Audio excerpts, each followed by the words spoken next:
श्रीमन नारायण नारायण हरि हरि, जय जय नारायण नारायण हरि हरि।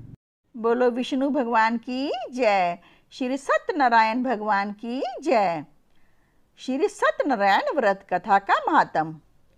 आज के समय में लालच, बेईमानी, लूटपाट, छल कपट, झूठ बोलना, अनैतिक कार्यों से धन कमाना जैसे पापाचार दिनों दिन बढ़ते जा रहे हैं। इन सब के फलस्वरूप मानव की मानवता समाप्त होती जा रही है और उसके सिर पर पापों का बोझ बढ़ता जा रहा है। लोगों के मन से शांति खत्म होती जा रही है और घर घर में क्लेश होने लगा है।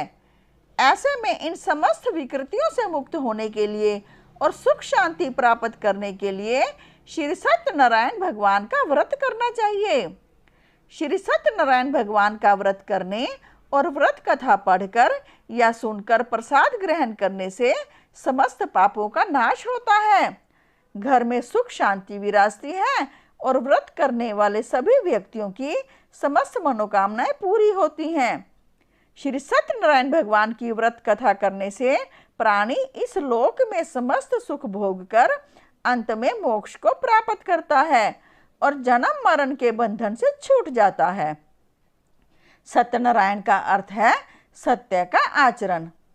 असल में छल और कपट से दूर रहकर सदैव सत्य और ईमानदारी का व्यवहार करना ही श्री सत्यनारायण भगवान की वास्तविक पूजा है। इसलिए प्रत्येक मानव को अपने आचरण में सुधार करना चाहिए, तभी इस व्रत का उत्तम लाभ प्राप्त हो सकेगा। अब आप सुनिए श्री सत्यनारायण व्रत कथा की विधि। श्री सत्यनारायण भगवान का व्रत यूं तो किसी भी दिन किया जा सकता है, परंतु पूर्णिमा और संक्रांति के दिन इसका विशेष महत्व है। सामान्यतः अन्य सभी प्रकार के व्रत सूर्योदय के समय स्नान आदि से निवृत्त होकर किए जाते हैं, लेकिन श्री सत्यनारायण का व्रत और पूजन सायंकाल के समय ही किया जाता है। श्री सत्यनारायण भगवान की पूजन एवं व्रत कथा की विधि इस प्रकार है। कथा वाले दिन सुबह व्रत रखें। सायंकाल के समय घर के आंगन या पूजा स्थल जहां भी आपको कथा करनी है उसे धो पोंछ कर स्वच्छ कर लेना चाहिए।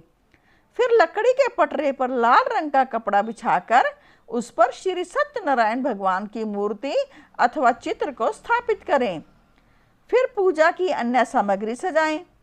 तत्पश्चात गेहूं के आटे को भूनकर और उसमें बूरा मिलाकर पंजीरी बनाएं तथा इसमें केला, सेब, अमरूद आदि फलों के टुकड़े डालकर प्रसाद बनाएं। साथ ही पंचामृत बनाकर रख लें। तत्पश्चात स्नान करके या हाथ मुंह धोकर स्वच्छ कपड़े पहन लें। अब पूजा स्थल पर आसन पर बैठकर श्री गणेश, गौरी, वरुण, विष्णु आदि देवताओं का ध्यान करें। इसके बाद हाथ में पुष्प लेकर श्री सत्यनारायण भगवान का ध्यान करें और पुष्प भगवान के चरणों में समर्पित कर दें। फिर यज्ञोपवीत धूप, नैवेद्य आदि से पूजन करें। अब सभी भक्तजन हाथ जोड़कर श्री सत्यनारायण भगवान से प्रार्थना करें, हे भगवान, मैं पुष्प, जल, फल आदि से आपका पूजन कर रहा हूँ, कृपया इसे स्वीकार करें। आपदाओं से मेरी रक्षा करें और मेरे परिवारजनों व मित्रजनों की मनोकामनाएं पूरी करें। मैं आपको बारंबार प्रणाम करता हूँ। इसके बाद श्री सत्यनारायण भगवान की कथा कोई एक व्यक्ति पढ़कर सुनाए व शेष लोग शांतिपूर्वक सुने। कथा के बाद धूप, दीप या कपूर जलाकर उससे आरती गाते हुए पूजन करें। तत्पश्चात प्रसाद और पंचामृत का वितरण करके स्वयं भी ग्रहण करें। इसके बाद भोजन ग्रहण करें। भोजन शाकाहारी होना चाहिए। इस प्रकार श्री सत्यनारायण भगवान की पूजा करने वाले सभी स्त्री पुरुषों की समस्त मनोकामनाएं पूरी होती हैं। बोलो विष्णु भगवान की जय। श्री सत्यनारायण भगवान की व्रत कथा का प्रथम अध्याय। कलयुग के प्रारंभ में पवित्र तीर्थ स्थल नैमिषारण्य में 88,000 ऋषि एकत्र हुए। उन ऋषियों ने सर्वश्रेष्ठ मुनि श्री सूत जी से पूछा, हे भगवान, कलयुग में मनुष्य में छल कपट और ईर्ष्या द्वेष के बढ़ जाने से तेजी से अशांति फैल रही है। मनुष्य धर्म कर्म को भूलकर असहायों पर अत्याचार करने और धर्म विरुद्ध आचरण करने में लिप्त है, जिससे वह पापों के बोझ से दबता जा रहा है। ऐसी दशा में मनुष्य इन विकारों से बचते हुए सुख शांति से जीवन व्यतीत कर अंत में मोक्ष को कैसे प्राप्त करे? हे भगवान, मनुष्य के कल्याण के लिए ऐसा कोई उपाय बताइए जिससे मनुष्य को पुण्य मिले तथा उसकी सभी मनोकामनाएं पूरी हो सके। शास्त्रों के सर्वश्रेष्ठ विद्वान श्री सूत जी ने कहा, हे ऋषियों, आपने जगत के कल्याण की बात पूछी है। अब मैं उस श्रेष्ठ व्रत को कहूँगा जिसके प्रभाव से सभी प्राणी जीवन में सुख संपत्ति और समृद्धि पाते हैं, उनकी सारी इच्छाएं पूरी होती हैं। इस व्रत के विषय में एक बार देवर्षि नारद जी के पूछने पर श्री विष्णु भगवान ने उनसे जो कथा कही थी, उसी कथा को मैं कहता हूँ, आप सभी ध्यानपूर्वक सुने। एक बार देवर्षि नारद मानव के कल्याण की इच्छा से विभिन्न लोकों में घूमते हुए पृथ्वी लोक में पहुँचे। उन्होंने वहां घूमते हुए देखा कि कोई पुरुष बोझा ढो रहा है, कोई भीख मांग रहा है, कोई नेत्रहीन होकर ठोकर खाते हुए जा रहा है। लोगों को कर्मों के अनुसार दुखों से पीड़ित देखकर वे सोचने लगे कि इन प्राणियों के दुख कैसे दूर होंगे। बहुत सोचने पर भी जब उन्हें कोई उपाय न सूझा तो वे विष्णु लोक की ओर चल दिए। नारद जी को देखकर श्री विष्णु भगवान ने मुस्कुराते हुए उनके आने का कारण पूछा। नारद जी ने श्वेत वर्ण और शंख चक्र गदा व पद्म से सुसज्जित 4 भुजाओं वाले श्री विष्णु भगवान से कहा, हे प्रभु, आप सर्वशक्तिमान हैं और सृष्टि का पालन करते हैं। मन और वाणी भी आपके गुणों का वर्णन नहीं कर सकती। आपका ना कोई आदि, ना मध्य और ना ही अंत है। आप सृष्टि के कण कण में विद्यमान हैं और अपने भक्तों के मनोरथ पूरे करने वाले हैं। मैं आपको नमस्कार करता हूँ। देवर्षि नारद जी की बातें सुनकर श्री विष्णु भगवान मुस्कुराते हुए बोले, हे मुनि श्रेष्ठ, निसंकोच अपने आने का कारण बताइए। नारद जी ने कहा, हे प्रभु, पृथ्वी लोक में मानव अपने अपने कर्मों के अनुसार अनेक प्रकार के दुखों से पीड़ित हो रहे हैं। हे तीनों लोकों के स्वामी, मुझ पर कृपा करते हुए उनका दुख दूर करने का उपाय बताइए। इस पर श्री विष्णु भगवान बोले, हे नारद, अब मैं उस व्रत को बता रहा हूँ जिसे करने पर विश्व के सभी स्त्री पुरुषों को पापों से मुक्ति मिलेगी, उनकी निर्धनता दूर होगी और वे सुख संपत्ति के साथ आनंद पूर्वक जीवन यापन करेंगे। सारे प्राणियों के कष्टों को नष्ट करने वाला व्रत है श्री सत्यनारायण भगवान का व्रत। श्री सत्यनारायण भगवान के व्रत का पूर्णिमा और संक्रांति के दिन विशेष महत्व है। वैसे किसी भी दिन स्वच्छ होकर सायंकाल में कोई भी मनुष्य श्री सत्यनारायण भगवान की पूजा करे और श्रद्धा पूर्वक प्रसाद तथा चरणामृत ग्रहण करे तो परिवार सहित उसका कल्याण होगा, उसकी सारी मनोकामनाएं पूरी होंगी और उसके घर में धन धान्य की कोई कमी नहीं रहेगी। कलयुग में मनुष्य के मोक्ष का यही एकमात्र सरल व उत्तम उपाय है। बोलो विष्णु भगवान की जय, बोलो श्री सत्यनारायण भगवान की जय। अब आप सुनिए दूसरा अध्याय। श्री सूत जी ने कहा, अब मैं आपको उस निर्धन ब्राह्मण की कथा सुना रहा हूँ जिसने श्री सत्यनारायण भगवान का सबसे पहले व्रत किया। इस व्रत को करने से उसके सभी कष्ट दूर हो गए थे। आप सभी उसकी कथा ध्यानपूर्वक सुनो। प्राचीन काल में काशी नगरी में शतानंद नामक एक निर्धन ब्राह्मण रहता था। भिक्षा मांगकर वह अपना जीवन यापन कर रहा था। भिक्षा नहीं मिलने पर उसे भूखे पेट ही सोना पड़ता था। उसकी ऐसी दशा देखकर श्री सत्यनारायण भगवान एक दिन उस ब्राह्मण के समीप एक वृद्ध व्यक्ति के रूप में पहुंचे। उन्होंने उस ब्राह्मण से पूछा, हे विप्र, तुम इस प्रकार कष्ट सहते हुए कैसे जीवन यापन कर रहे हो? यह सुनकर ब्राह्मण बोला, हे मित्र, मैं बहुत गरीब ब्राह्मण हूँ। आय का कोई साधन ना होने से भिक्षा मांगकर किसी प्रकार अपना जीवन यापन कर रहा हूँ। यदि आप मेरी निर्धनता को दूर करने का कोई उपाय जानते हो तो कृपा करके बताएं।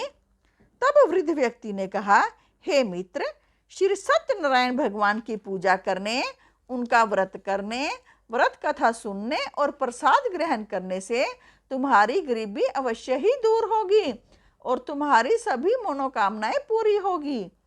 ब्राह्मण को व्रत का विधि विधान बताकर वृद्ध व्यक्ति रूपी श्री सत्यनारायण भगवान वहां से चले गए। निर्धन ब्राह्मण ने वृद्ध व्यक्ति द्वारा बताए गए व्रत को करने का निश्चय किया। प्रातः काल उठकर श्री सत्यनारायण भगवान का व्रत रखने का निश्चय कर वह ब्राह्मण भिक्षा मांगने के लिए गया। उस दिन उसे भिक्षा में बहुत धन मिला। घर लौटकर उसने अपने आसपास के लोगों के साथ श्री सत्यनारायण भगवान की पूजा की और उन्हें व्रत कथा सुनाई। फिर सभी को प्रसाद देकर स्वयं भी ग्रहण किया। कुछ ही दिनों में उस ब्राह्मण की गरीबी दूर हो गई। उसके घर में धन धान्य की वर्षा होने लगी। अब वह ब्राह्मण हर माह श्री सत्यनारायण भगवान का व्रत करने लगा। हे श्रेष्ठ मुनियों, श्री सत्यनारायण भगवान का व्रत और पूजा करने से उस निर्धन ब्राह्मण के सभी कष्ट दूर हो गए। उस ब्राह्मण से श्री सत्यनारायण भगवान की व्रत कथा सुनकर अन्य व्यक्ति भी उनका व्रत करते हुए पूजा करने लगे। अब मैं आपको उन व्यक्तियों की भी कथा सुनाता हूँ जिनके कष्ट यह व्रत करने से दूर हुए। धन संपदा से संपन्न उस ब्राह्मण ने जब अगले माह श्री सत्यनारायण भगवान का व्रत किया तो उसमें बहुत से बंधु बांधव और मित्र सम्मिलित हुए। उसी समय एक वृद्ध लकड़हारा वहां से गुजरा। बहुत तेज प्यास लगने के कारण वह जल पीने की इच्छा से लकड़ियों के गट्ठर को जमीन पर रखकर घर के आंगन में गया। वहां ब्राह्मण को व्रत करते देखकर उसने ब्राह्मण से पूछा, आप किसकी पूजा कर रहे हैं? इस व्रत को करने से क्या लाभ होता है? कृपा करके मुझे बताइए। तब ब्राह्मण ने कहा, मैं अपने बंधु बांधवों के साथ श्री सत्यनारायण का भगवान का व्रत और पूजन कर रहा हूँ। श्री सत्यनारायण भगवान की कृपा से ही मेरी निर्धनता दूर हुई है और मेरे घर में धन धान्य के भंडार भरे हैं। ब्राह्मण से इस व्रत के विषय में जानकर वृद्ध लकड़हारा बहुत प्रसन्न हुआ और भगवान का प्रसाद लेकर चला गया। चलते हुए लकड़हारे ने सोचा कि आज इन लकड़ियों को बेचने पर जो धन मिलेगा उस धन से मैं श्री सत्यनारायण भगवान की पूजा करूंगा। ऐसा विचार करने के कारण उस दिन उसे लकड़ियों के पहले से अधिक रुपए मिले। उसने उन रुपयों से केले की फली, घी, दूध, दही, गेहूं का आटा और शक्कर आदि सामग्री ली और घर लौटकर उसने अपने परिवारजनों के साथ श्री सत्यनारायण भगवान का व्रत और पूजन किया। श्री सत्यनारायण भगवान की पूजा करने और व्रत कथा सुनने के उपरांत प्रसाद बांटकर उसने स्वयं भी प्रसाद ग्रहण किया। इससे लकड़हारे के घर में धन धान्य की वर्षा होने लगी। श्री सत्यनारायण भगवान की पूजा करते हुए लकड़हारा आनंद पूर्वक जीवन बिताकर अंत में बैकुंठ धाम गया। बोलो विष्णु भगवान की जय।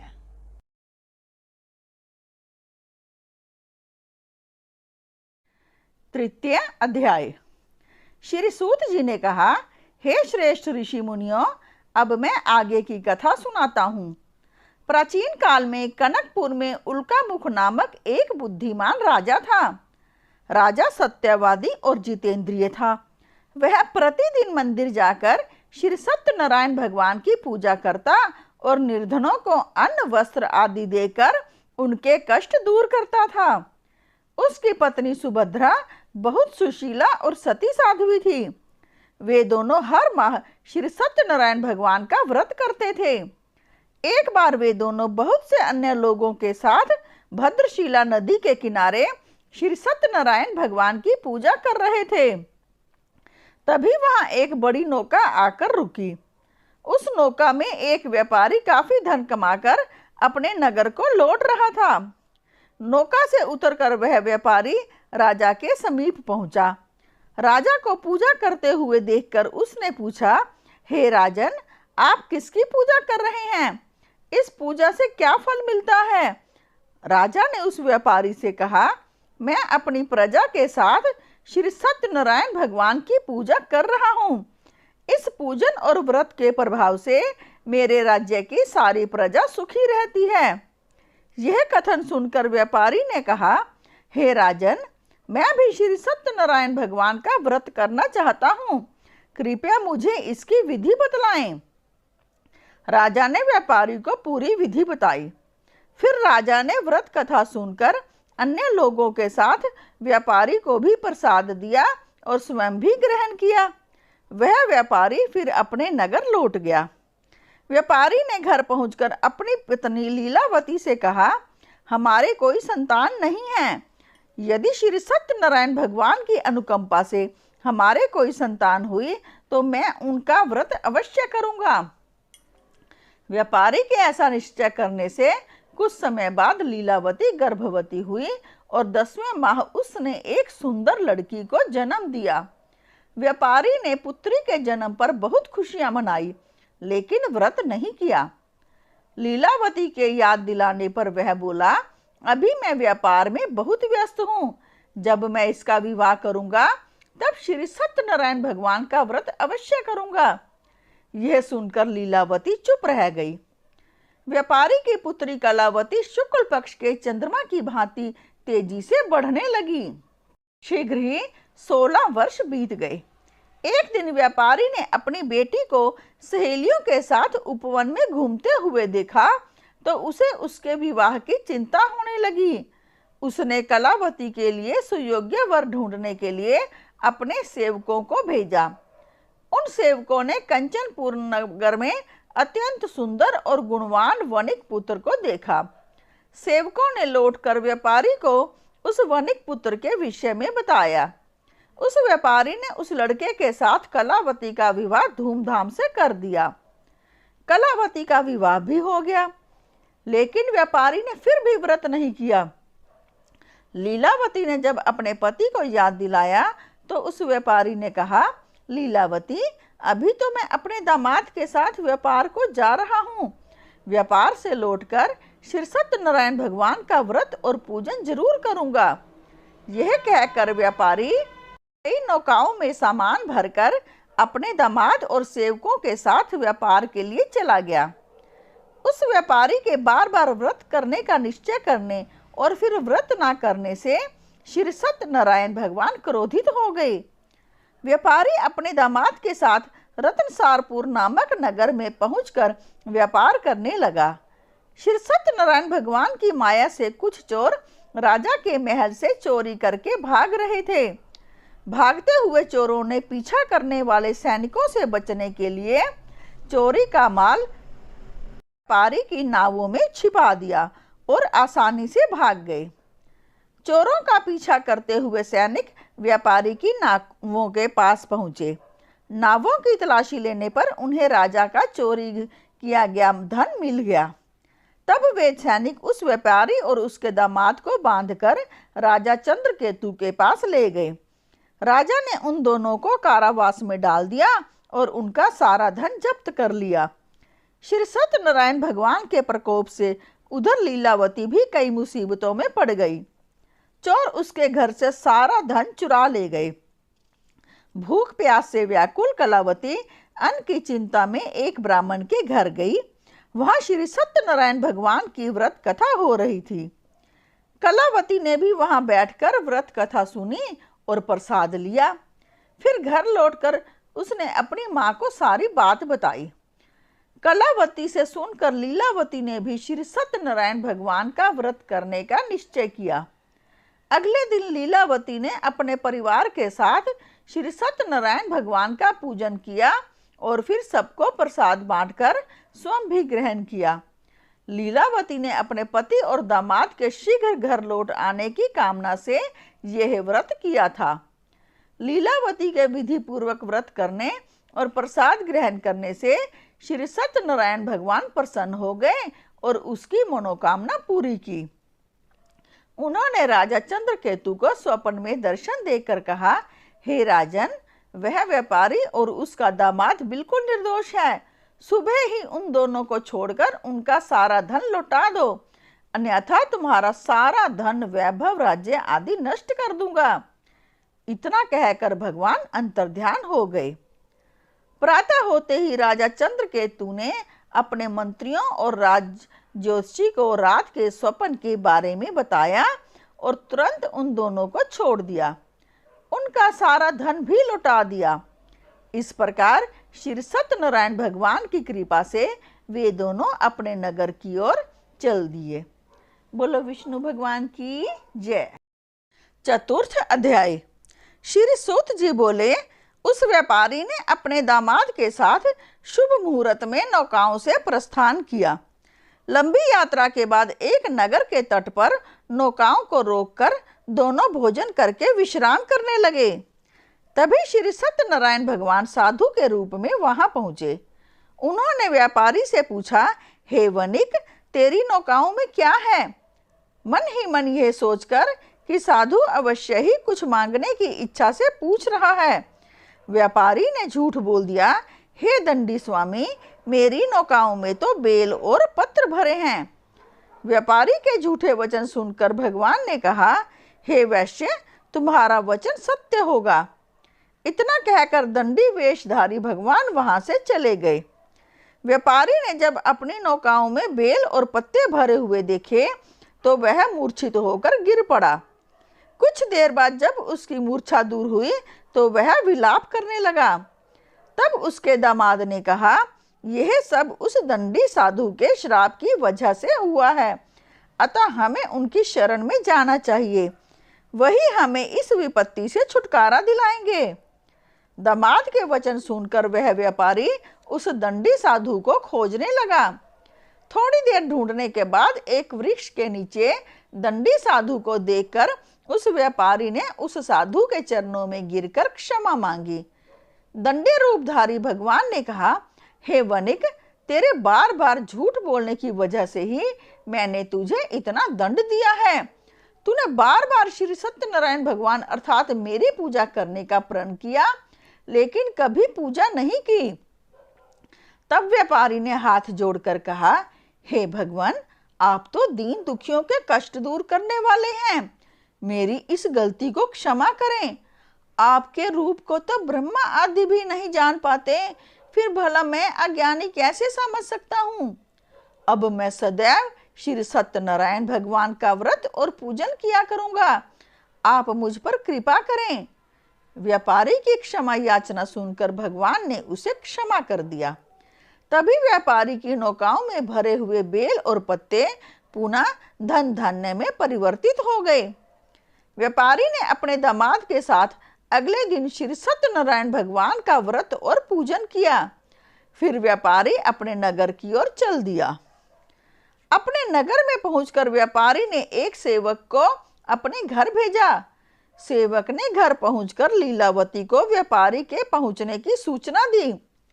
लीलावती और कलावती श्री सत्यनारायण भगवान की पूजा कर रही थी। पति और दामाद के लौट आने का समाचार सुनकर लीलावती ने पूजा पूरी करके प्रसाद ग्रहण कर अपनी बेटी से कहा, बेटी, मैं अपने पति के दर्शन को जा रही हूँ, तो घर का काम पूरा करके आ जाना। यह कहकर लीलावती चली गई। पति से मिलने की खुशी में कलावती प्रसाद ग्रहण किए बिना ही घर से निकलकर नदी किनारे पहुंच गई। उसके प्रसाद ग्रहण न करने पर भगवान क्रोधित हो गए। उन्होंने व्यापारी की नौकाओं को उसके दामाद सहित नदी में डुबो दिया। अपने पति को वहां ना पाकर कलावती जोर जोर से रोने लगी। तब व्यापारी ने कहा, पुत्री, अवश्य ही तुझसे कोई भूल हुई है जिससे भगवान ने तुझे यह दंड दिया है। तब व्यापारी ने भगवान से प्रार्थना की, हे भगवान, मेरे परिवार के किसी सदस्य से कोई भूल हुई हो तो उसे क्षमा कर देना। तभी आकाशवाणी हुई, हे वणिक, तेरी पुत्री मेरा प्रसाद छोड़कर चली आई है। उसकी इस भूल के कारण ही नावों के साथ साथ तुम्हारा दामाद भी नदी में डूब गया है। यदि अभी तेरी पुत्री प्रसाद ग्रहण करके वापस आए तो ही उसे पति के दर्शन होंगे और डूबी हुई नौकाएं भी जल के ऊपर आ जाएंगी। यह सुनकर कलावती वापस गई और श्रद्धापूर्वक प्रसाद ग्रहण करके वापस आई। कलावती के प्रसाद ग्रहण करके लौटते ही नौकाएं जल के ऊपर आ गई। व्यापारी का दामाद भी सुरक्षित नदी से बाहर निकल आया। घर लौटकर व्यापारी ने अपने परिवार और बंधु बांधवों के साथ श्री सत्यनारायण भगवान की पूजा की और सबको प्रसाद बांटकर स्वयं भी ग्रहण किया। भगवान का विधिवत पूजन करने से उस व्यापारी का घर धन धान्य से भरपूर हो गया। उसकी सारी मनोकामनाएं पूरी हुई और वह सुखपूर्वक जीवन यापन करता हुआ अंत में बैकुंठ धाम को चला गया। बोलो विष्णु भगवान की जय, श्री सत्यनारायण भगवान की जय। पंचम अध्याय। श्री सूत जी बोले, हे ऋषि मुनियों, मैं एक अन्य कथा भी सुनाता हूँ। कौशलपुर में तुंगध्वज नाम का एक राजा था। उसकी प्रजा सुखपूर्वक रह रही थी, लेकिन एक बार उसने भी श्री सत्यनारायण भगवान का प्रसाद ग्रहण नहीं किया, जिससे उसे बहुत दुख झेलने पड़े। एक दिन राजा तुंगध्वज जंगल में हिंसक जानवरों का शिकार करने गया था। शिकार के पीछे तेजी से घोड़ा दौड़ाते हुए वह अपने सैनिकों से अलग हो गया। शिकार की दौड़ धूप से वह बहुत थक गया था। कुछ देर विश्राम करने के लिए वह एक बड़े वृक्ष के नीचे बैठ गया। समीप ही कुछ ग्वाले श्री सत्यनारायण भगवान का पूजन कर रहे थे। राजा उनके पास से गुजरा, लेकिन उसने भगवान को नमस्कार नहीं किया। ग्वालों ने पूजा करके राजा को प्रसाद दिया तो उसने उनको छोटे लोग समझकर वह प्रसाद ग्रहण नहीं किया और घोड़े पर सवार होकर अपने नगर को चला गया। महल के पास पहुंचते ही राजा बुरी तरह चौंक गया। महल में आग लग गई थी। जल्द ही पूरा महल जलकर राख हो गया और उसकी पत्नी, पुत्र, पुत्री आदि भी जल गए। तब राज ज्योतिषी ने राजा से कहा, महाराज, आपसे अवश्य ही कोई भूल हुई है। अगर आप उस भूल का प्रायश्चित कर लेंगे तो सब कुछ पहले की तरह हो जाएगा। राजा को तुरंत अपनी भूल ध्यान आ गई। फिर मंदिर में जाकर राजा ने श्री सत्यनारायण भगवान से क्षमा मांगी और उनकी पूजा की। पूजा के बाद प्रसाद ग्रहण करने पर भगवान की कृपा से राजा का महल पहले की तरह हो गया। महल में रानी, पुत्र, पुत्री आदि भी सकुशल मिल गए। फिर राजा दीर्घ काल तक श्री सत्यनारायण भगवान की पूजा करता रहा। जीवन के सभी सुखों को भोगकर अंत में राजा तुंगध्वज बैकुंठ धाम गया। इस प्रकार जो व्यक्ति श्री सत्यनारायण भगवान का व्रत और पूजन करता है, उसके सारे दुख व चिंताएं दूर हो जाते हैं। उसके घर में धन धान्य के भंडार भरे रहते हैं और उसकी सारी मनोकामनाएं पूरी होती हैं। अंत में मनुष्य सीधे बैकुंठ धाम जाता है। श्री सूत जी ने कुछ क्षण रुक कर कहा, हे श्रेष्ठ मुनियों, पूर्व जन्म में जिन लोगों ने श्री सत्यनारायण भगवान का व्रत किया, उन्हें अगले जन्म में भी सुख मिले। वृषशतानंद ब्राह्मण ने अगले जन्म में सुदामा के रूप में भगवान की पूजा करते हुए अंत में मोक्ष पाया और बैकुंठ धाम चला गया। उस लक्कड़हारे ने अगले जन्म में शिवपुरी का राजा बनकर अंत में मोक्ष प्राप्त किया। उल्का मुख नामक राजा अगले जन्म में राजा दशरथ हुए और मोक्ष प्राप्त किया। उस व्यापारी ने मोरध्वज के रूप में अगला जन्म लिया और अपने पुत्र को आरे से चीरकर भगवान की कृपा से मोक्ष पाया।